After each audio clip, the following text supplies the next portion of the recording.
Hello and welcome once again to Beyond the Physical Summit with me, your host, Sitara.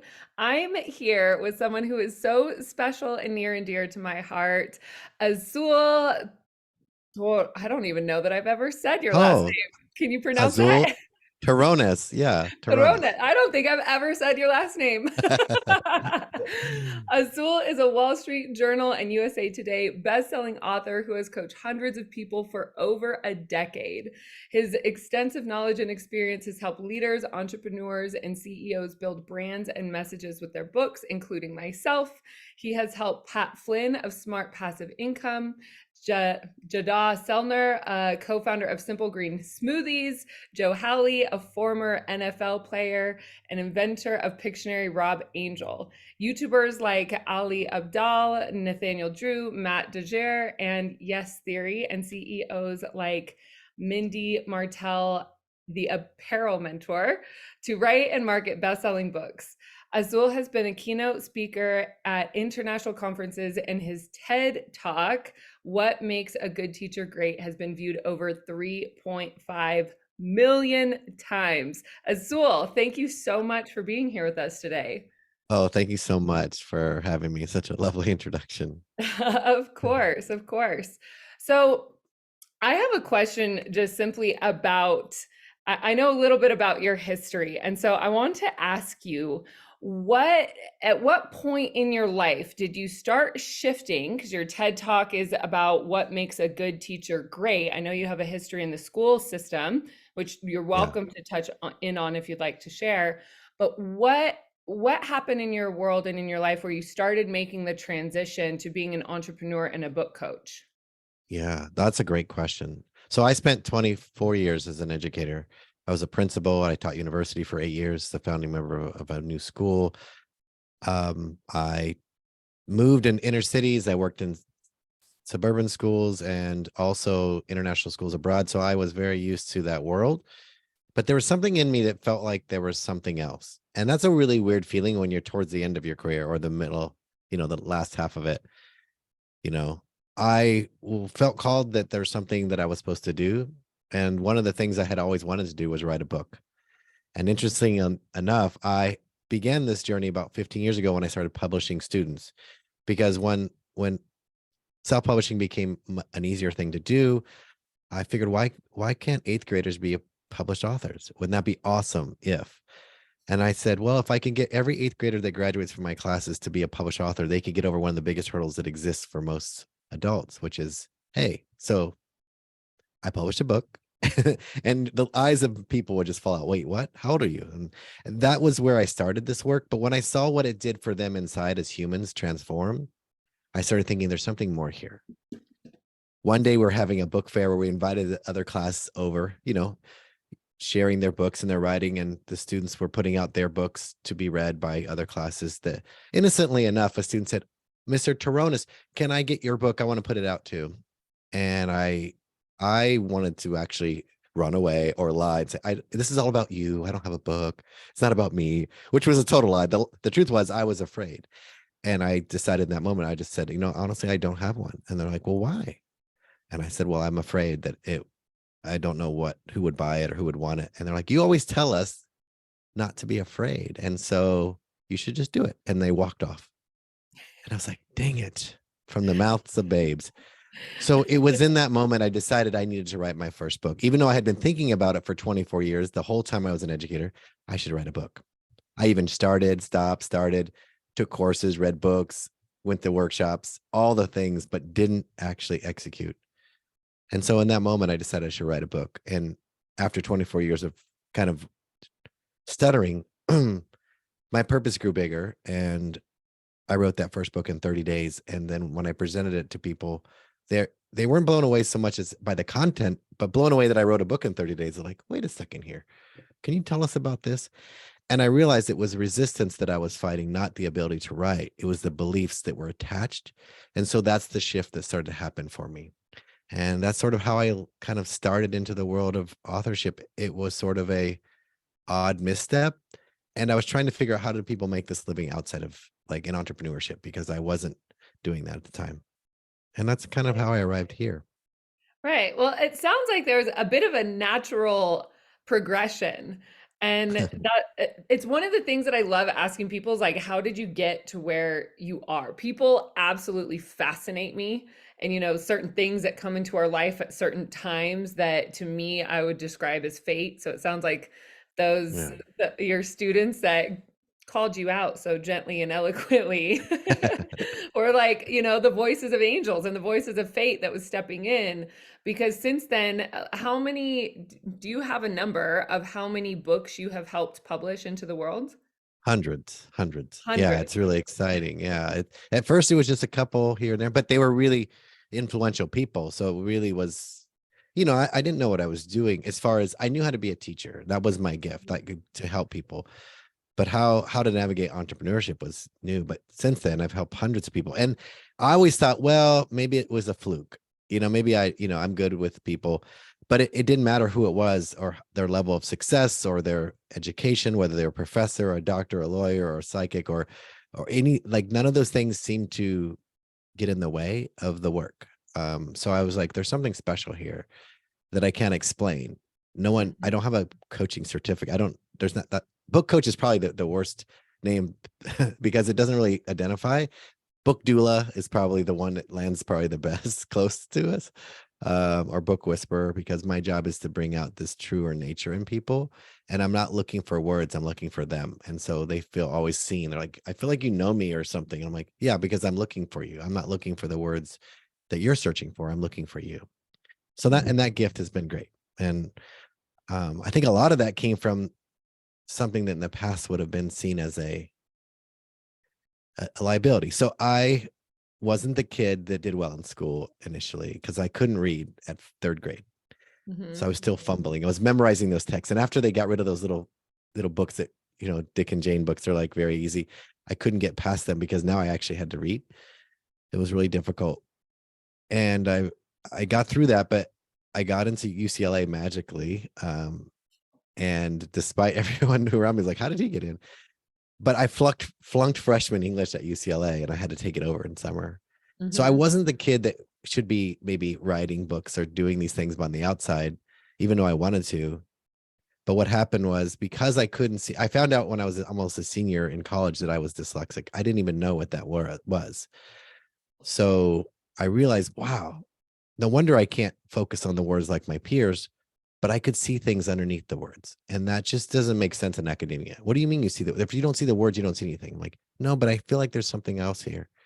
That became that really painful experience in traditional school became an extraordinary gift outside of school because now I could see things differently. And so ironically, I became a school teacher. I wasn't trying to be one. I needed a job and there was a posting and I just took it. And they gave me the job without ever having experience and they handed me the keys for a teacher that left. So that was fate as well. Cause like, I really shouldn't be. I'm like the least likely person that should be teaching children probably. But my masterful gift was seeing them, not worrying about all the ways that people teach school. So Mhm.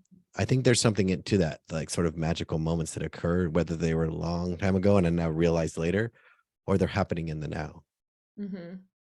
I mean, I'm so glad that I asked this because in our journey of working together, right? Of course, I wanted to add a book to my repertoire, to add it to the programs that I was running around Grow Your Soul Centered Business. And I totally align with what you're saying with book doula because I consider myself instead of business coach a business doula. It's like I see the potential in people that they aren't maybe yet connected to, even though they know that there's something there. And I know that there's a very clear mirror in that, for you as well. And I had some light bulbs going on as you were speaking because one of one of the ways that I felt so safe to what I would say is like expose these deeper parts of me, even to myself, with you through our conversations, and hearing the connection that you have to children in that sense. It was like this light bulb went on of you being able to access the my own inner child. And I'm sure I'm, not speaking just for myself with people who have had the pleasure and opportunity to work with you. It's that beauty and that brilliance and the magic that comes through the inner child when the inner child feels safe to express is where and how I felt like the book writing process with you literally turned me inside out, and turned me inside out in some of the best ways and also some of the challenging ways, to be able to face some of those deeper hindrances that were there. And what I can say for sure is that the I don't want to say the work, because it didn't feel like work, but that's what we call it, right?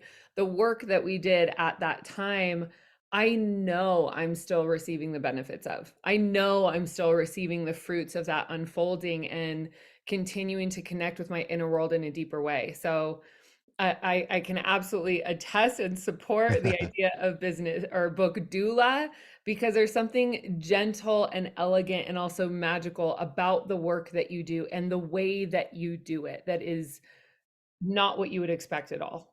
Not what you would expect. So Yeah. um there's one other thing that I wanted to point out in listening to you, in when you're saying that you like see the meaning or see like the energy behind the word. To me, that is, empaths read between lines. Empaths is like, we hear what somebody says, but we feel what they're feeling. So there's no getting something by an empath. You might be able to gaslight, you might be able to like all the weird stuff, but ultimately it's that being able to see what isn't said or hear what isn't said. It's like seeing behind the lines is really, and Eckhart Tolle actually was a person, I know that you mentioned him before we spoke. He was somebody that also spoke about leaning into the space between the words. And the space between the words is where that source consciousness is. So is there anything that's sparking interest or something that you would like to share in that as well? Yeah. Well, I would say that I tell people, look, I know it seems illogical, but books aren't words. And people are like, what do you mean? Like a book, that's all a book is words. I go, yes, technically it's one word after the other. That's all writing is too. But you have a hard time writing it. They're like, yeah. I go, because if it were that easy, one word after the other, you would have done it without me. I said, books are messages that words contain. Words are the container holding it in place so that the message can come through. But we don't go to the person and say, hey, I read this great book, and then you recite the book to them. You say, this is what I got from this book. It's the message I received from the book. That message lives in between, beneath, below, around the words. The words are a pointer to the thing, but it isn't the thing. So when people get attached to the words too soon, they think the words is the message. I say, no, don't be confused. The message is deeper than that. Think of all the books you've purchased, best-selling books by people you admire or you heard from, and they sit at your bedside and you start chapter 1 or 2. You may or may not finish them, but you might talk about them. You're like, I've been reading this book about this, and this has really struck me. Book has power only when someone takes it off the page and brings it into their life, because the message is the transformation. And when I work with authors, I say, if you don't have this transformation, you're not going to find the message. What you're going to find is a lot of the stuff from the past you're trying to synthesize in the present, but you have to walk through the now. So when you look for a message, the messages live within you, and the words are doing their best to communicate them. And that's what gets authors frustrated. Like, I'm trying to say this, but I can't. I'm like, yeah, don't use words. Let's slow down. What does this mean? Why are you saying? What's the point? What's the hope that this will bring? And when you get that sense, you can let go of the attachment to words. We spent our whole academic life, and I was unfortunately a part of the system that made people think this way. But we have DNA from our ancestors that storytelling is our gift as humans. We don't need to be taught how to tell stories. That's in us. Let me give you an example and tell you why I believe this. I was helping a teacher with a kindergarten class. They don't have written word yet. And I said, I'm going to teach writing. I want to model this lesson for you so you understand. And she said, okay. So we handed out that paper, that really funny paper with the big lines and the jumbo pencils and crayons, and gave it to the students. I said, okay, we're going to write stories today. And the kids cheered. They were so excited. And I said, okay, when I say begin, you're going to write. And when I say stop, you're going to stop. And then we'll share our stories. The teacher tapped me and said, some of these kids don't have words yet. Like there's a few that can write their name and a few that have preschool, but they don't really know how to write yet. I said, don't worry. She looked at me oddly and I said, okay, let's begin. The kids just started. They didn't need direction. They just started. The kids who had words took really a long time. A cat, it was really painful for them. The kids didn't have access to words. Were just using, they were pretending to write. Some were drawing, some were scribbling, some were just making imitations of writing. And I said, time's up. And I put their pencils down. And this one little boy, Johnny, hey, Johnny, why don't you tell me what your story is? He was the one with all the scribbles that look like writing. He's like, okay, so this is a story about an ant. I said, oh, an ant. Lovely. He goes, yeah, an ant who goes to school, but he didn't go straight home and he got lost. I said, oh my goodness. He said, yep. And his mom went looking for him. I said, oh my goodness, tell me more. He said, well, his mom's an elephant and his mom went looking for him in a tree and she got stuck. He went on to tell this beautiful story with a beginning, middle, end, and a moral, and ended. And you looked at it, it was scribbles. And I said, do you see how, don't tell kids they can't write or tell stories because they don't have words, because stories are not words. She's like, oh, that's true for adults. We just forget that we have these deep innate storytelling tools within us to teach, to show, to demonstrate our truth. It's the way it's always been. So I think that's one of the things I've learned when we talk about this deep inner knowing, this intuition, this empathic thing. I'm trying to help people tap into not thinking about writing and just writing. And that's really hard because we get in our head. Abs Completely. It's the, in hearing that example, and what a beautiful story. I'd love to hear what the moral is from the little kiddo. That sounds so cute. Um, it is. It's that, well, like you saying that you didn't write your book or because you were afraid, and the kids don't have any perception of, well, what would you be afraid of, because they haven't had the life experience that would build on those fears. And so a lot of it is the undoing. It's the undoing and the unraveling. And I would say, again, there's another parallel between the work that I do and the work that you do, in the sense that it is a remembering. It's, I'm Mhm. not teaching people new tools. It's that the wisdom of your ancestors, the wisdom of your magical incarnations, the wisdom of your soul memories already lives inside of you. It's a matter of, how do we peel away what we've been programmed to believe or think about ourselves, so that we can see ourselves more clearly, or so that we can get that message, even the message and the morals of our ancestors, out in the paper with maybe different characters. But Right. ultimately, it's like those principles are still there in such a beautiful way. Right. So, can you think of, like, what is your absolute, this may be putting you on the spot a little bit, but what is your absolute favorite story that you've read, or something that really stuck with you? Well, actually, it was from a memoir that one of our authors wrote. The Hmm. reason it really struck me is she absolutely said, I do not want to write a memoir. I don't want to have anybody hear my sob story. No one cares. I said, okay, that's fine. And as she was writing, I said, can you tell me more about that? And she would write about it, tell you more about this. And she's a spiritual teacher, and she had been a early translator of, like, what is this whole miracle, um, the practice of miracles, working on, like, bringing about abundance in your life and the course of miracles, that kind of work. So she was trying to just do her teaching in her book because she thought that's the book. At the end, it started to morph into a memoir. She's like, my goodness, I told you I didn't want to write a memoir. I go, I didn't tell you to write a memoir. You did. And the reason it struck me as one of the most powerful things is she has a beautiful saying that sticks with me, which is, everything goes my way. She doesn't believe that anything that happens is not supposed to not happen. And so whether it's a hardship or something that most people would say that's terrible, she doesn't see it that way. She just says, this is definitely something, a blessing, because everything goes my way, Azul. I was like, that's right. And I called her one day to check on her, and she said, I said, how are you doing? She said, well, um, my husband was diagnosed with stage 4 cancer. And she goes, so I'm loving cancer today. How are you? I'm like, my mind just fell out of my head, because she was embodying not just the teachings, she was living them, because there's no way that cancer wasn't supposed to be there, because it was there. And she didn't try to fight against the resistance of what is. And that struck me. And that came from a memoir. Like, normally memoirs can be very, unless they're a famous person, you don't really think much about it. But she had been through so much life and practiced her meditation to the divine for 30 years every morning, never missed a day, that her wisdom just oozed out of her telling her story. So Hmm. that's a book. It's called Baptized by Love, and it's a beautiful book and really inspired me. And that just came to me. So that's the book that's really touched me the most recently. Beautiful. I love that. And, like, you don't get to that point in life where you not only do you fully believe, you know, you haven't just convinced yourself, but not only do you fully believe and embody that everything goes your way without having lived through so many different trials and tribulations, where like if you let enough time go, you do start to learn how every shortcoming or every face plant or every failure really shifted you into something else.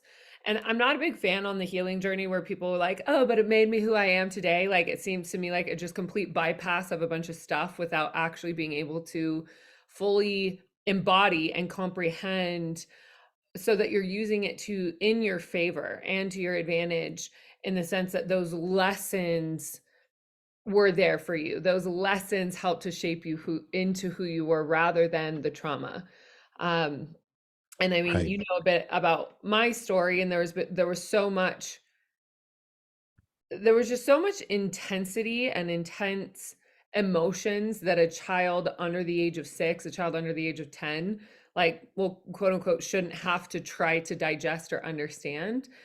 But again, it's like enough time has gone past where the level of forgiveness that I have been able to embody 100%, I would say, with your support and your help, not with you saying it's important for you to forgive these people. It's like the guidance that you shared with me through the unraveling of the book process got me to a point of being able to forgive some very, very, very hard wired grudges. And through that, it's like opening occurs and opening occurs. So I really want to emphasize what you're saying, in the sense that the process of writing a book, it's like people that hire ghostwriters are missing the point. It's the experience of what you see you are made of and what is there within you that reveals itself on the page. That it for me, it has shifted my perspective of how I see myself and what capabilities are there. And that is a gift that it goes through the length of time. Yeah. And I think that's the thing when leaders come and they let me get this book down. I got to get this book. I was like, be patient. This is like birthing a being, a child. Like you don't rush it. Like who would rush that? Like what would be that's the last thing you want, is to prematurely birth your being. And so I always tell authors, slow down here. Not in time. Time is not real. Just slow down your thinking. The thinking mind gets in the way of the creation. That's why those kids didn't have a problem writing, because they weren't thinking. Sir Ken Robinson, who is a professor as well as one of my favorite authors and TEDx speakers, had this book about how schools are killing creativity. And unfortunately, because we are conditioned to believe that our thinking is better than our being, that as we can develop our thinking mind, we start to lose sense of our being mind, our beingness. And so authors who think with their writing mind, they overexert energy, and so it feels like it's taking time. And I say, you're thinking and then writing, and I don't want you to think, I want you to write. They're like, but how do I write if I don't think? I said, you just put whatever comes on the page. But like, how will I know if it's good? I go, oh, now you're being the judge. You're not the judge, you're the author. The judge belongs to someone else. You're judging yourself, and that's the problem, is that you have fear. They're like, I'm not afraid. I'm like, oh, but why are you worried about what you're going to say? You have to think it first. Well, how will I know what I write if I don't think? I go, did you think about what you were just going to say before you said it? And I guess not. I'm like, that's how, just like that. You're now creating two processes, one to think, one to criticize, one to judge, and then one to decide what goes on the page. See how much time has evolved, whether it's physical time or like concentration effort, the energy. There's no flow. People like, they say, I have writer's block. I go, oh no, you have thinking mind. Like, but I go, because think about it. It's not real. Writer's block is just your way of explaining your resistance. Your thinking is getting in your way, because you don't have plumber's block. You don't have hairdresser block, and you don't have writer's block. What you have is a thinking block. You're thinking too much and not writing. And if you write, you will no longer be lost in your thoughts, and the writing will come out as it's supposed to. Yes, there's editors, there's people on the other end who are going to judge it, but that's not your role. You're the creator. You didn't have to worry about if it's enough. Enoughness is the other thing that gets in the way. But what if it isn't good enough? What if it isn't long enough? What if it isn't clear enough? Those are all enoughness issues. So that's why this practice is about transformation, this sort of like deeper work than it is just let me write a book. People always want to leap to the outline. I go, oh, you want to leap to the pathway that the reader comes to first. Why don't we start with where the author starts? And it's really difficult for people because their minds are hardwired. Unless they didn't go to school, which I do have a few people who've only been homeschooled. So to this is natural. It's not a problem. But for the majority of us who had indoctrination through school, we struggle with this simple concept. I'm just amazed right now of how I didn't consider this or didn't see this before, but how aligned the similarities are between our trains of like teaching or opening and remembering. Because similar to what you're saying, like speaking to bringing a book out and bringing that wisdom out, because the book really is the wisdom. It's the embodied wisdom that already lives within, that is wanting to come out. That's why we feel the urge to write, we feel the urge to seek that path. And then simultaneously, like you're saying, with following directions, it's one of the things that I talk about that is the first thing that undercuts and devalues our own potential to be the divine and conscious co-creators that we're meant to be, that we are naturally. And it's that the follow directions, that imagination isn't real, all these things that literally start cutting down our ability to see. So if you close your eyes and you see something, you're using your clairvoyance. And most people go, well, I'm not psychic. Well, it's also maybe that you just don't know the vocabulary terms or the definition of what they are, but you're using them all the time. And Right. it's like you're saying, the book that somebody is designed to birth into the world, it already lives inside of them. It's Mm-hmm. already there. It doesn't have to be created. And so as you were speaking, I was also thinking sometimes when I get stuck in those places where maybe it's writer's block or creation block or even a relationship block, it doesn't even have to do with business, but there's something there. I'll oftentimes sit in meditation and call on my future self as my guide, because my future self has already overcome that obstacle. It's like the future self of the author has already published the book, already knows what's in it, already has made it through Mm-hmm. all those kinds of checkpoints. And so it's like those little things that can be released and removed. And that's what I experienced with working in our time together, was that it was a series of just removing barricades and like letting more wisdom flow out, and removing another barricade and letting more wisdom flow out, and not necessarily worrying or how was it going to be, because ultimately it shaped into something to be so much different than what the outline had proposed. Yeah. And yeah, there's so much brilliance to what you're sharing, and the way that you're sharing it makes it sound very simple. But that's what I really wanted to highlight, is that there is a very deep level of brilliance and just multidimensional connection that allows for this wisdom to come through. And as you were saying, like the wisdom of the ancestors as, storytellers beyond written history, obviously. Um, it's that wisdom is always there. And the really exciting part of this time that we are living in is that what you're saying can be proven through epigenetics. And we actually now have the technology that's proving that this is actually the case. And so with all of that being said, it's just such an exciting time to be alive, for sure. Yeah. And I think the hindrance is that if anyone's, watching this or listening, the fear is, well, but I'm not a writer, or I haven't written anything since then. I'm like, yeah, don't get attached to the idea that came from you from school. So like the reason I never wrote is that I used to, because I'm dyslexic, I can't spell, and most of what you get marked on your pen with a red pen is like all these mistakes. My teacher couldn't see through the mistakes to see the story and ask me about the story. They just wanted to correct. They're grammatarians. They're English teachers. They love the grammar. I was not, and I have not been. That is not my strongest suit. So I don't get obsessed by that. And I think because I was told, hey, great, B+ for effort, D- execution, try again. Like I always just thought I wasn't good as a writer, but I always felt very gifted as a storyteller. But there's no place for storytelling, 101 or intro to storytelling. It's not a thing in school. But the other thing there isn't in school is there isn't a lesson on listening. We don't take listening class in elementary school and use listening we learn writing for 12 years. And unfortunately, it's conditioning writing that I talked about. We have no teaching and listening. And the deepest listening that we need to do is to ourselves, our own inner knowing.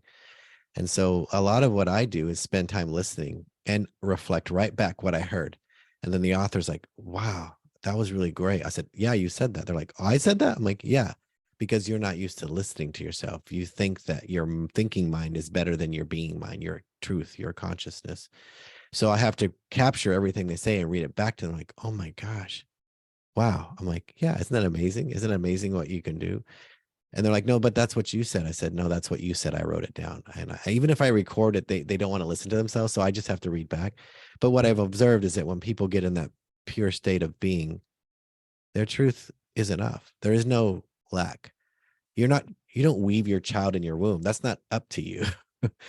You're the carrier of this thing. And a book is no different. Just because you happen to have the child, conceived in you doesn't mean you actually created it. You didn't weave it together, the toenails and the hair and the eye color. You have nothing to do with that. Books are similar. Your life experience went in this direction because you were meant to birth it in this way, this thing. So don't try to manipulate it.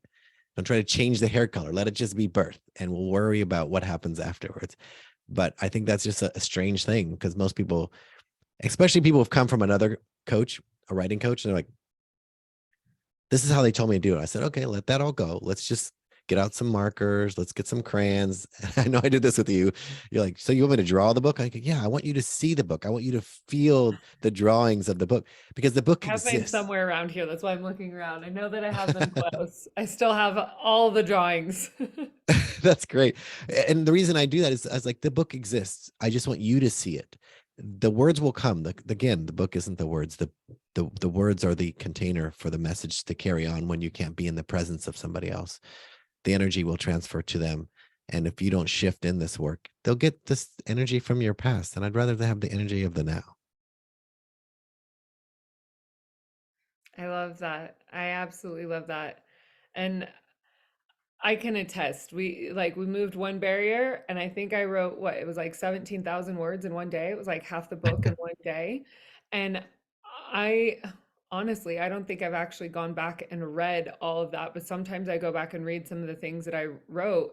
I'm like, I wrote that? That was me?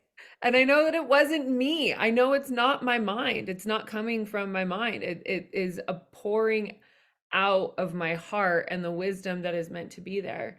And one thing I feel called to say is that, when you say a book is like a child, and, it's like yes, the gestation period and the creation period is a co-creation, but then once the book is out into the world, and once a child is out into the world, it's like you have to let go of the control, and knowing that the desire to write the book, it's an internal urge. There's a thing that just happens. You're like, I have to. It starts just like knocking louder and louder and louder. And then not only does that occur, but there's also, I believe, the people who are also like destined, or even by fate. I know I had a book, Many Lives, Many Masters, that was given to me by my best friend's mom when I was getting my degree in psychology. Had she not given me that book at that exact time, I may not have found my path to my psychic journey, which opened up so many different doors. I think it would have been a completely different life experience or timeline that I had. And that was, to me, a completely fated experience that goes so much farther than the author's intention. Is that author even ever going to know that that book was a major pivot for me that changed my life trajectory, that then shifted to help, thousands of other people on their Mhm. own soul discovery? It's like those books that move through us. It's not just, it's not about the author. It's not about us. We want to make these processes so much about us, or, we don't want to write a memoir because, it's about us or whatever. But ultimately, it's like those things and those lessons that become embodied that go out into the world are destined and are designed to be supportive to other human beings so we can shortcut failures, obstacles, all of that, and speed up, which we're part of the ascensioning, we're part of the great awakening, we're part of the quickening. It's like if we can learn from people who've made the mistakes that we would potentially make in our life, why not learn from a book rather than Yeah. a failed divorce, or rather than dating a narcissist? Like let's clear the path before it Right. gets to that point. Yeah. I think that's the point. Like there's wisdom. It's yes, we do have a lot of flaws. We're human. And yet the wisdom that's passed on through you, as you said, sometimes that knocking occurs. My Dr. Maya Angelou said, there's no greater agony than an untold story inside of you. And if you're feeling Mhm. that call, there's a reason. Even though I think the statistic, there's a New York Times article 2008 that said 81% of North Americans have a book inside of them. I'm sure it's bigger in the Western world as well, but only 3% ever finish a manuscript. And that has to do with these beliefs and value, like, am I good enough? Is this worthy? But even after you write a manuscript, only 30% of the people who finish ever hit publish for the same resistance. And so my job is to help relieve people of the suffering that comes from this Mhm. fear and accept the truth, which is whatever they bring to light. And if they can do that, then they're amongst a very small percentage. It might feel like everybody's got a book, but that is so not true. Just because you see it on social, that's like everyone has a beautiful body and beautiful life, because that's what they show you. But the truth is, the majority of people who start out don't finish. And I think that's what people come to me for, is like, I need this. Please help me. This like has to be birth. I think that's when I didn't call myself a book doula. Someone else called me that, because like, you helped me deliver this thing. I'm like, that's a really interesting. Some people called me a book wizard. I'm like, that's interesting. Some people call me a book, like a book maven. Like there's all these things. I'm like, this is interesting, because I don't have an intention to be any of those things, but I'm glad that it's helpful to help people find their truth and be willing to share it, as messy as it might feel as it's coming out. It's not like you present your child on the day of birth to everybody. I mean, yes, there are rituals and traditions, but like, don't worry that your book comes out a certain way. It comes out exactly as it's supposed to. It's not supposed to be birth perfect. I akin this kind of thinking to people who come and say, I want to write a book. I want to do it well. I say, well, that's, books don't get written well. They get edited well, that they get written as they come. And they're like, what do you mean? I say, well, I want you to think of a book as like, the drafting of a book is like going out to collect beautiful clay. Like, you want the best clay with the least amount of impurities, the right colors, the right, consistency. And all you're doing is gathering those bits and you're putting it on the potter's wheel. That's what a manuscript is when you write the book. It doesn't become an actual book until you put it on a potter's wheel, turn it on, and start pulling and pushing and getting rid of stuff and whatever it takes. So you don't throw a bit onto the potter's wheel, vasted after manuscript. And I think most people want to leap over that. Oh, I don't. If you ever stayed up all night to write a paper, you know what I'm talking about. So you, I tell people, try not to be attached to what you think a book is, and just trust the process. Trust this sort of creation has more of a masterfulness to it than it does a thinking part of it. Mhm. Yeah, and it's not necessarily just about getting it out there, or just about getting it out there. Like you're saying, there's an unfolding that takes place, and also the integration from the healing that takes place, because once you release these things from within you, it creates that more space. And that integration process from the healing, I think, is also really important to honor, so that also when the book comes out, that process can be seamless, and it isn't, just throwing spaghetti at the wall or trying to add to a business plan or whatever that is. Because like you're saying, there is a masterful essence to it, and there is a way of moving through, creating that, we'll say, like a water slide of being able to get all the way through to the finish line. I know I still have a few more things to surface and release in the process of Yeah, publishing my own. And we yeah, said that towards the end of us working together, it was funny that there was a sense of completion, in the sense that the book almost didn't even need to get out, because the journey of writing the book had served such a deep purpose, even for myself. Yeah. And I know I'm still feeling, I said that there was something that needed to occur in order to be a part of the book before it comes out. And I'm still feeling that little piece and letting it be there as it is, and knowing, yes, in divine timing, that that piece will come together and it will flow out. And, with Yeah. that, it's almost, I feel for myself, and maybe this is true for those that are listening as well, but it's, I know that there isn't just one. Like, I know that there Yeah. are many. And moving through those barricades and moving through those hesitations and moving through the growth and becoming the woman, not that I think I need to be, but knowing that there's an embodiment that will come. There's a Yeah. book that keeps coming to mind, and it's called The Sophia Code. She talks about it as being a living transmission, or a living codex, in the sense that it's like every time you pick up the book, you may read the same paragraph 3 or 4 times, um, but it resonates in a different way to you every single time you read that, because you are a different person. And so it releases another sort of layer. And I Yeah. know that there is a magic to the books that we write when they are written from our heart. And this is just because Beyond the Physical is about digital and metaphysical. I want to say this about ChatGPT. So ChatGPT does not have heart. ChatGPT does not have wisdom. ChatGPT does not have intuition. So when it comes to writing something that is black and white, beautiful. But when it comes to writing something that is the wisdom of the ancestors, it is the genetic encoding, that is the stories we are meant to share, that is still untouchable. So no matter Yeah. what is out there about that, it just, it isn't. And empathically, deeply feeling human beings, and not even deeply, moderately feeling human beings, will be able to feel the difference and know that there's heart behind the words. Yeah, absolutely. Have you ever, the reason I tell people like, stop trying to be good enough to write. We don't go look for experts. We look for guides. If we wanted books written by experts, perfectly written, we'd go dumpster dive at the university at the end of school looking for textbooks on the people who are the experts. But we don't. We're looking for guides, the people who say, hey, I've been through this in this way at this point in my time. That's what we're looking for. So even for you, if you think that there's more to come, that's true, but doesn't mean there's not enough now to help somebody who's just behind you. Because I don't want to follow a guru and I get to the cave. It took me 30 years to get there. And like, hi, we're glad you made it here. Like, oh, it's like, gosh, that's great. Could you have told me that there was all these things going to happen? The tiger, and I stepped in this, and I'd like a guide, because then I can say, they're like, hey, look out. I don't know where you're going, but right behind me, I stepped in a pile of crap. And if you go around here, you'll save yourself some trouble. Thank you.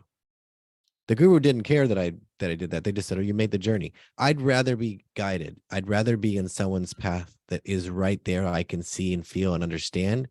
And most people are waiting to arrive to have got the thing before they do it.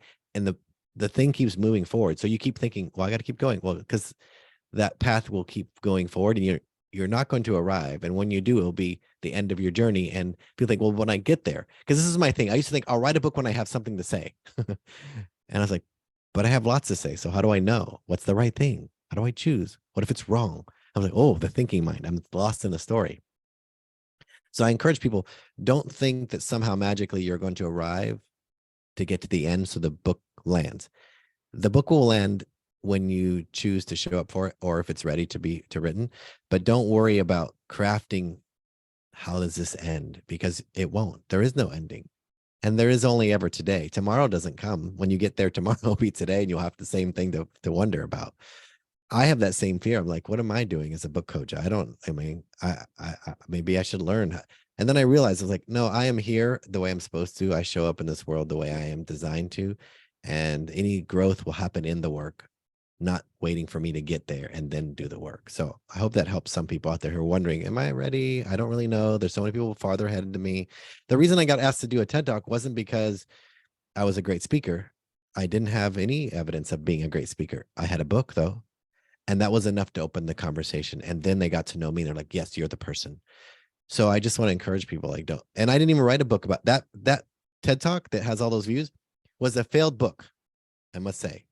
I tried to put together a book proposal. It didn't go well. My book proposals didn't like it. I had a best-selling author try to introduce me to his agent, and I was like, I can't show them this book. And I thought, well, I could do it as a TED talk and see how it goes, and then I'll think about it.